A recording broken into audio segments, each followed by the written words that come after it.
ঝরঝরে বেরেস্তা করতে চাইলে এই রেসিপিটা দেখতে পারেন। কোনো রকম পেঁয়াজ বেছে নিতে হবে না।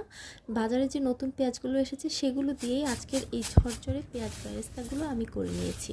বেরেস্তা করার জন্য আমি তো পেঁয়াজগুলো প্রথমে কুচি কুচি করে নিয়েছি। এবার 1 কেজি পেঁয়াজ কুচি করে নিয়েছি আর তেল দিয়েছি হাফ লিটার তেল দিয়ে ভালো মতো গরম করে নিয়েছি। এরপর পেঁয়াজগুলো দিয়ে আস্তে আস্তে নেড়ে চেড়ে আমি মচমচে করে ভাজার জন্য অপেক্ষা করছি। প্রথম দিকে যখন পেঁয়াজগুলো নরম থাকবে তখন কিন্তু বারবার নাড়াচাড়া করতে হবে না। যখন কালারটা একটু একটু করে চলে আসবে তখন চুলার কাছ থেকে একদমই নড়া যাবে না, আর বারবার হাত নেড়ে তারপরে পেঁয়াজগুলো এরকম গোল্ডেন করে ভেজে নিতে হবে।